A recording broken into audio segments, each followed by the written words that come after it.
Bonjour et bienvenue dans nos nouveaux podcasts du jeudi qui reprennent après la pause estivale pour une saison 2 toujours riche en rencontres et en connaissances. À travers les semaines, nous continuerons de partir à la découverte des différentes initiatives qui ont émergé au sein d'AgroParisTech ou par nos anciens étudiants pour le monde d'aujourd'hui et de demain. Chaque année, nombreux d'entre eux se lancent à l'aventure. Nous mettrons en lumière ceux qui ont fait du vivant leur vocation et qui avancent vers un monde meilleur. Qui sont-ils ? Nous continuons cette nouvelle saison par une rencontre avec Baptiste Grard, porteur du projet Semoir, une étude sur des micro-fermes urbaines.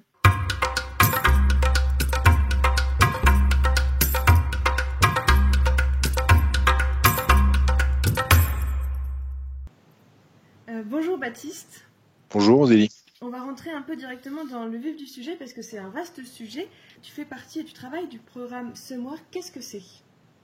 Alors, j'ai co-coordonné avec Claire Chenu un programme de recherche en effet qui s'appelle Semoir, avec une dizaine de collègues chercheurs et qui porte sur les micro-fermes urbaines et les services écosystémiques que peuvent rendre ces micro-fermes.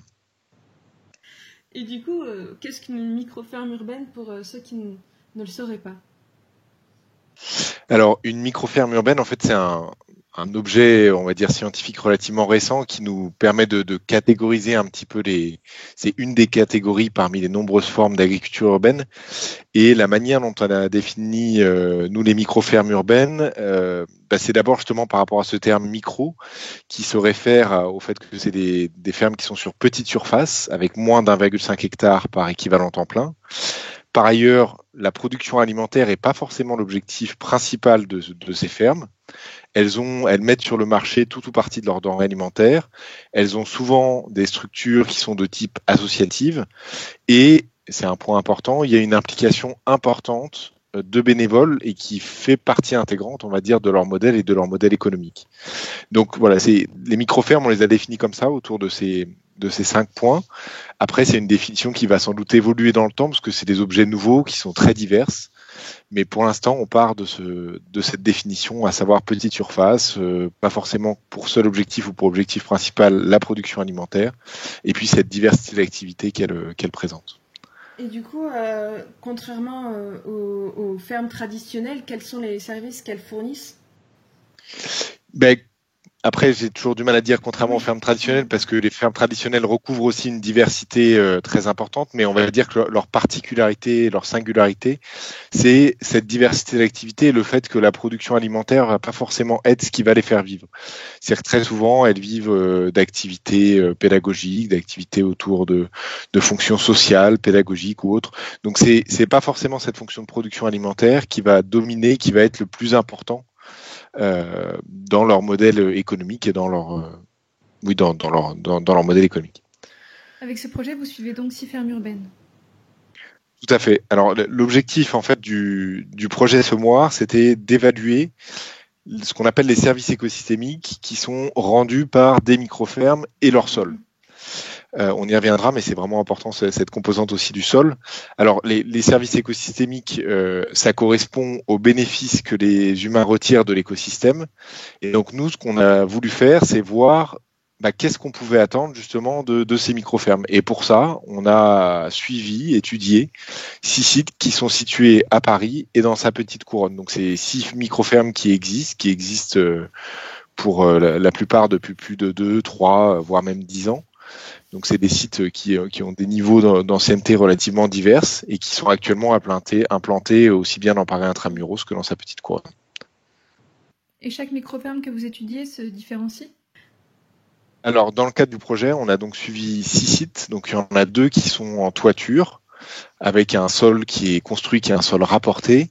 Et il y en a 4 qui sont situés au niveau du sol. Et par ailleurs, il y a en fait une 7e ferme un peu, elle n'est pas cachée, mais dans le projet, qui est suivie également, mais qui n'est pas une micro-ferme à but autre que celui d'être expérimental et qui est en fait le toit d'AgroParisTech, qui est un toit expérimental qui existe depuis 2012 et qui nous sert dans le cadre du projet à avoir un certain nombre de valeurs de référence, notamment sur la production alimentaire, sur la régulation de l'eau ou des choses comme ça. Plus tôt, tu as parlé des différentes approches que le programme a pour étudier ces micro-fermes urbaines. Tu peux nous les expliquer ? Oui, alors donc pour répondre à cet objectif qui était celui d'évaluer les services rendus par les micro-fermes, on a on a utilisé différents types d'approches. Un premier type qui nous a semblé essentiel, qui est une approche dite participative.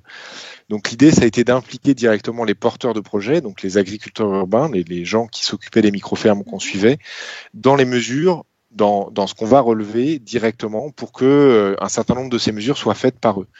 Donc ça, concrètement, ça a été mis en place au travers, par exemple, de carnets de récolte qu'on a distribués aux agriculteurs urbains de manière à ce que eux relèvent leur production alimentaire, pour partie leur consommation d'eau et également les intrants qu'ils amenaient sur leur parcelle, donc notamment des composts, du marc de café ou d'autres choses qu'ils pouvaient amener pour amender ou fertiliser leur parcelle.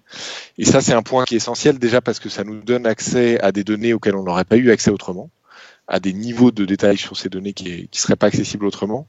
Et par ailleurs, parce que c'est, en fait, le but de ce travail, un des objectifs, en tout cas, c'est aussi qu'eux connaissent mieux leur ferme, puissent avoir un certain nombre d'informations sur leur ferme.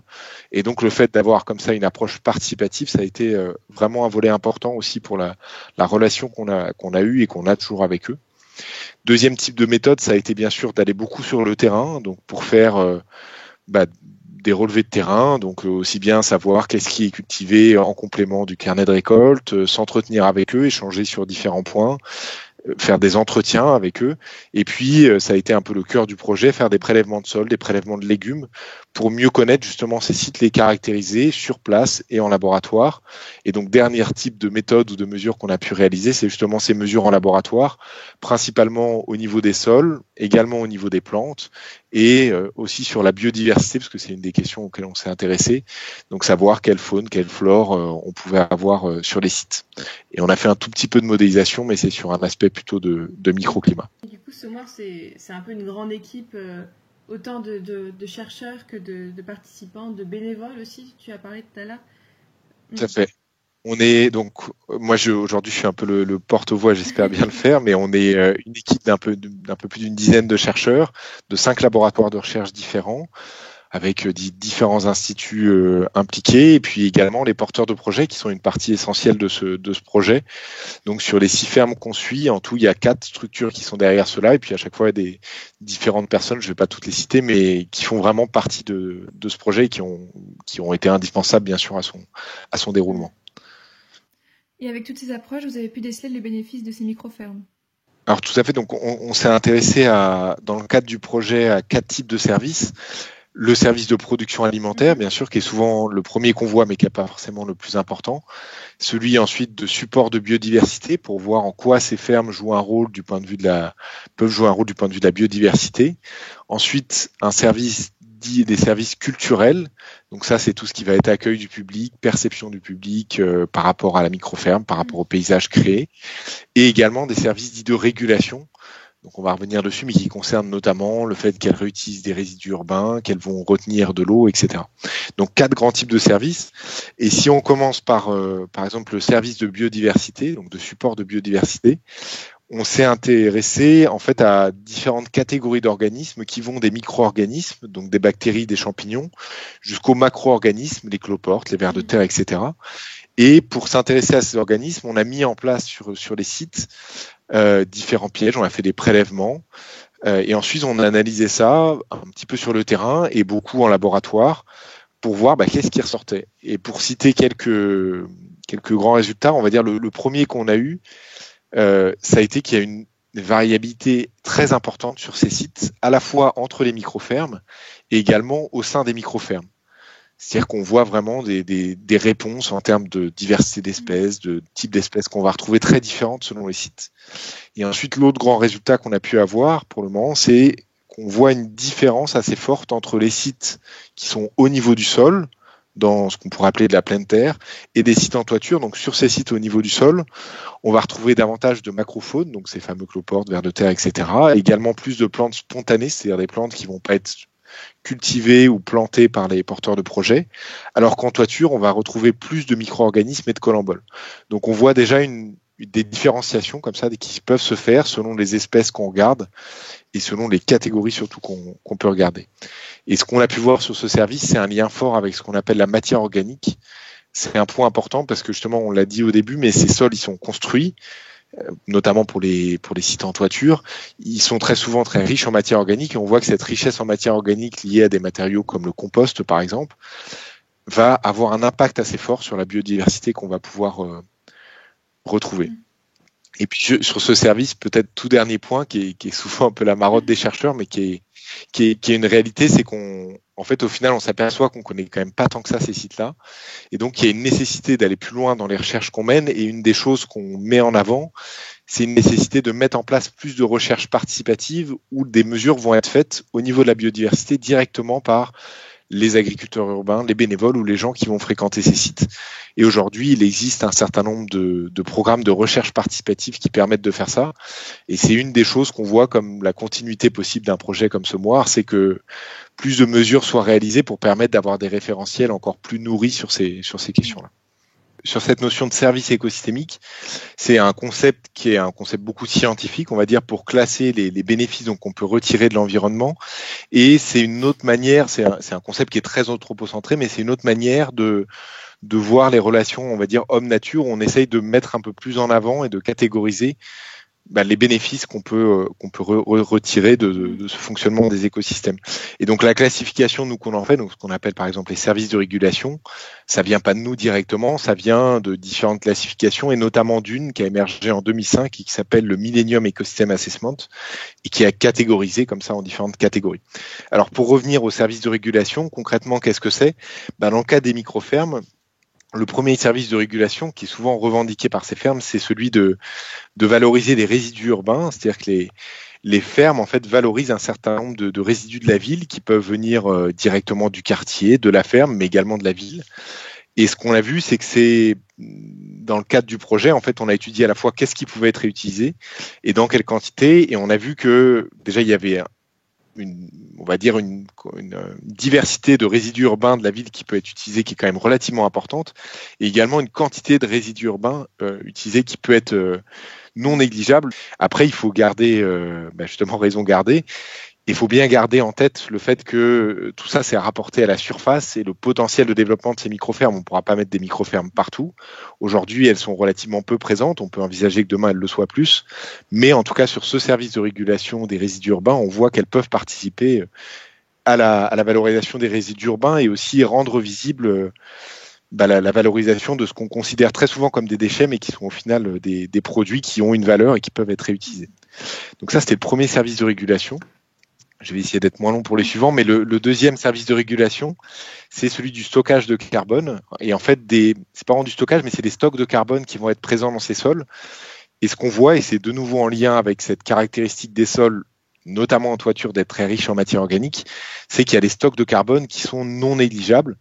Donc, juste à titre d'illustration, on voit que sur des sites en toiture, on arrive à des stocks de carbone qui sont de l'ordre en moyenne de 28 kg de carbone par mètre carré. Les sites en plein sol, c'est moins, parce qu'ils sont moins riches en matière organique, 14 kg de carbone par mètre carré. Et à titre de comparaison, des sols prairiaux européens, ils sont aux alentours de 10 kg de carbone par mètre carré. Donc là, pareil, on voit que sur ce service de régulation, en termes de stock de carbone, les microfermes ont vraiment des stocks de carbone relativement importants et toujours à rapporter, bien sûr, à la surface sur lesquelles on va retrouver ces sites. Autre service de régulation par lequel j'aurais peut-être dû démarrer, parce que c'est l'un des plus importants, c'est celui de l'eau. En fait, une des grosses problématiques qu'on a en ville, et c'est d'ailleurs pour ça qu'on développe aussi beaucoup des toitures végétalisées, c'est celui du ruissellement de l'eau. Parce que plus cette eau, elle va ruisseler, puis elle va se charger en contaminants. Et surtout, au moment notamment d'orage, on va avoir un ruissellement, une surcharge derrière potentielle des réseaux d'évacuation. Et donc, nous, ce qu'on a cherché à voir, c'est combien d'eau peuvent retenir ces microfermes. Et ce qu'on a vu, c'est que notamment, alors toujours pareil, il y a une petite différence, on va dire, entre les sites en toiture et en plein sol, mais l'ensemble des sites, on va dire, ont des capacités de rétention d'eau qui sont non négligeables et donc peuvent participer vraiment à retenir de l'eau qui derrière ne va pas aller saturer des réseaux d'évacuation urbains. Et peut-être dernière chose sur ce service de régulation, c'est qu'on étudie des services, alors là j'en ai cité pour l'instant beaucoup qui sont positifs, mais l'objectif du projet c'était aussi de voir les désavantages potentiels des microfermes. Et un des désavantages qu'on anticipait, c'est que justement comme ils apportent beaucoup de matière organique, beaucoup de compost ou choses comme ça, on a une crainte qui est celle éventuellement d'une dégradation de de la qualité de l'eau. Et donc pour ça, ce qu'on a fait, c'est qu'on a prélevé du sol, qu'on a mis en laboratoire et on a soumis ces sols à un flux d'eau très important pour mimer en fait la pluie qui arrive sur ces microfermes. Et ce qu'on s'est aperçu, c'est que au final, les pertes de nutriments qu'on a dans l'eau qui ressort des toitures ou des sites en plein sol, eh ben, elles sont pas forcément très importantes. On a une qualité de l'eau qui est relativement bonne, de l'eau qui ressort des sols des microfermes, qui n'est pas retenue, qui va aller s'écouler dans l'environnement, n'est pas d'une qualité qui est très dégradée par rapport au référentiel qu'on a pu trouver. Et dernière chose, mais qui est vraiment un point essentiel, c'est celui de la consommation d'eau. Et là, pour le coup, ça a été un point assez négatif, c'est qu'on s'est aperçu que ces sites, on a installé en fait des compteurs d'eau sur l'ensemble des microfermes pour savoir combien d'eau ils utilisaient pour l'irrigation. Et on s'est aperçu que ces quantités d'eau étaient non négligeables. Et ce qui veut dire qu'il y a un vrai travail à faire sur la consommation d'eau sur des sites de microfermes pour la réduire au maximum et pour permettre qu'elle consomme un minimum d'eau qui en l'occurrence est très souvent de l'eau potable. Juste pour donner un ordre de grandeur, on a pareil une très grande variabilité, mais on est en gros entre 258 litres à 2500 litres d'eau consommée par kilo de légumes produits. En maraîchage un peu traditionnel, on estime qu'on est à 300 litres par kilo de légumes produits. Donc on a vu qu'un des enjeux, c'était justement travailler sur cette consommation d'eau pour permettre aux porteurs de projets d'améliorer éventuellement et de diminuer justement cette consommation d'eau. Tu nous as aussi parlé d'un intérêt au niveau de la production alimentaire. Est-ce que tu peux nous en dire plus ? Alors nous, on s'est intéressé en fait à savoir donc quel était le type de production, quelles étaient les pratiques, qu'est-ce qui était produit, comment c'était distribué au travers de ce fameux carnet de récolte. Et la première chose qu'on a pu constater, qui me semble important, mais c'est que sur la totalité des surfaces des microfermes, en moyenne, il y a 49% de cette surface qui est dédiée à de la production alimentaire. Et je trouve que ce chiffre est important parce qu'il montre justement cette diversité d'activités et le fait qu'il n'y a pas forcément que de la production alimentaire qui est faite sur ces sites. Alors ensuite, sur la production en elle-même, ce qu'on a pu constater, c'est qu'il y a une diversité cultivée qui est importante, voire même très importante. On a en général plus de 30 espèces, en moyenne plus de 30 espèces qui sont récoltées sur les microfermes. Donc, pour donner une comparaison, on considère en maraîchage biologique comme raisonnable de rester en dessous des 30 espèces cultivées. Et là, on voit qu'en moyenne, on est déjà en espèces juste récoltées, pas forcément plantées, mais on est sur des diversités d'espèces qui est très importante. Et la petite anecdote marrante, c'est que le plus petit site qui fait 80 mètres carrés est celui qui présente la plus grande diversité, avec pas moins de mémoire de... Enfin, c'est pas la plus grande diversité d'ailleurs, mais c'est la plus grande diversité par mètre carré, pardon, et qui présente 37 espèces sur ces 80 mètres carrés, qui est une petite jungle urbaine qui est d'ailleurs très sympa. Bref, donc une première chose, diversité cultivée très importante. Deuxième chose, c'est qu'on a pu voir qu'il y avait des espèces communes sur l'ensemble des 6 microfermes qu'on a pu suivre. Donc 12 espèces, parmi lesquelles il y a de la tomate, de la blette, laitue, courgette, donc relativement classique, un petit peu d'ailleurs aussi ce qu'on peut retrouver sur des jardins partagés ou familiaux. Et il y a 3 espèces qu'on n'a retrouvées que sur un seul site. Donc l'ail, la roche, le navet. Alors ça ne veut pas dire pour autant que c'est sur toutes les microfermes que l'ail, la roche, le navet sont très rarement cultivés, mais sur les 6 sites qu'on a vus et sur les 2 ans du projet, on a constaté ça. Et après, donc la question qui venait après celle de la diversité cultivée, c'était celle de très bien, mais donc combien est-ce qu'elles produisent, est-ce qu'elles ont des rendements importants ou pas? Et donc ça, on a mesuré directement donc via les porteurs de projets combien est-ce qu'ils produisaient. On a vu qu'ils produisaient entre 0,6 à 3,4 kilos de biomasse fraîche par mètre carré, avec en moyenne un rendement aux alentours de 1,6 kg par mètre carré. Alors comme ça, je pense que pareil, ça va pas beaucoup parler, mais c'est un rendement qui est en gros légèrement supérieur ou égal à celui de jardin, mais qui va être inférieur, tous légumes confondus, à ceux de maraîchers professionnels.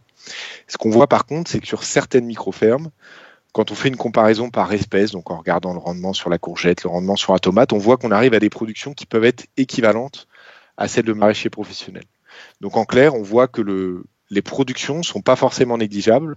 Par contre, ce qu'on voit, c'est qu'elles sont très bien corrélées avec l'importance qu'a la production alimentaire dans le fonctionnement de la microferme. C'est-à-dire qu'il y a des microfermes pour lesquelles le premier objectif, par exemple, va être un objectif pédagogique. Et donc, par moment, on ne va pas forcément prendre des décisions qui vont être les plus favorables pour avoir le rendement le plus élevé. Typiquement, on va peut-être attendre de désherber un petit peu pour que des élèves ou des groupes d'élèves arrivent et on va peut-être pas le faire au moment optimal, mais un tout petit peu plus tard, parce que c'est pas forcément l'objectif premier de la ferme. En revanche, sur des fermes sur lesquelles on va attendre quand même et dépendre de cette production alimentaire, là, on constate qu'on a en général des niveaux de production qui sont un peu plus importants. Alors ensuite, sur la distribution des produits, Et ben, ce qu'on a pu constater, c'est que les fermes, elles s'intègrent dans 2 circuits de distribution, ces 6 fermes qu'on a étudiées, de la vente directe et de la vente par panier, et que ça se fait dans des circuits qu'on pourrait qualifier de locaux, voire même d'ultra locaux, avec une distribution des produits qui se fait dans un rayon de moins d'1 kilomètre à 3 kilomètres au maximum. Donc elle distribue vraiment dans une proximité les produits alimentaires qui sont produits. Et au niveau de la qualité, est-ce qu'on peut comparer cela aux fermes hors milieu urbain ? Ouais, alors c'est une question qu'on s'est posée et que beaucoup de gens se posent. Pour la petite anecdote sur le toit d'AgroParisTech, on fait beaucoup de visites. Systématiquement, la première, c'est vraiment celle de la qualité des produits, parce qu'en effet, il y a une forte problématique. On est en milieu urbain. Et donc, il y a un certain nombre de contaminants qui peuvent être présents dans les sols, dans l'air, voire dans l'eau. Et donc, on s'est intéressé à cette question. Et nous, ce qu'on a fait, c'est qu'on a mesuré des éléments traces métalliques, donc qui sont des métaux lourds, par exemple le plomb, le cadmium, et des HAP, qui sont des hydrocarbures aromatiques polycycliques, qui sont des polluants organiques, à la fois dans les légumes et dans les sols. Et pour faire relativement court, ce qu'on a pu constater, c'est qu'en moyenne, on était entre 0,5 à 77% des normes pour les métaux lourds, les plus toxiques, donc à savoir le plomb, le cadmium, le mercure. Donc en clair, qu'on était sur la plupart des légumes qui étaient cultivés et récoltés sur ces fermes en dessous des normes en vigueur. On a constaté 2 anomalies. Une première anomalie sur le toit d'AgroParisTech, en l'occurrence, qui était sur une plante aromatique. Et en fait, ça correspond à quelque chose qu'on connaît par ailleurs, c'est qu'en fonction du type de légumes, ils vont avoir des capacités différentes à accumuler des polluants. Et les plantes aromatiques ont une assez forte capacité à accumuler un certain nombre de polluants, et notamment des métaux lourds. Et la deuxième, entre guillemets, anomalie, là où les valeurs ont dépassé les normes en vigueur, pareil, on s'y attendait un petit peu, encore plus parce qu'en fait, c'est un des sites qu'on étudie qui présente une co-contamination du sol. Donc, il y a un sol qui est co-contaminé à la fois aux métaux lourds et à la fois au HAP. Et on a retrouvé sur ce site certains légumes, pas forcément tous, mais certains légumes qui dépassaient les normes, notamment concernant le plomb, le cadmium et un petit peu le mercure. Et sur les HAP, donc qui sont les hydrocarbures aromatiques polycycliques, ce qu'on a vu, c'est que pour les plus dangereux, ils étaient en dessous des normes qu'on pouvait avoir, et que globalement, les niveaux de contamination n'étaient pas problématiques. Pour autant, ça ne veut pas dire que tous les produits des micro-fermes sont sûrs et sont sains. Donc c'est pour ça qu'on recommande, on va dire, d'analyser ces produits et d'être dans une démarche d'analyse de cela. Et c'est d'ailleurs ce qui a été fait, et ça a été l'objet d'un des podcasts d'AgroParisTech dans le cadre d'un autre projet qui porte vraiment spécifiquement sur cette question de la contamination, qui est le projet Refuge, qui a été présenté il y a quelques temps par Anne Barbillon.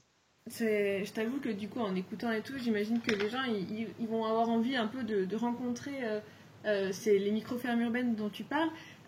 Du coup, ça va faire un peu instant promo, mais avec votre équipe, vous avez sorti une BD pour expliquer, pour présenter un peu le projet Semoir. C'est bien ça ?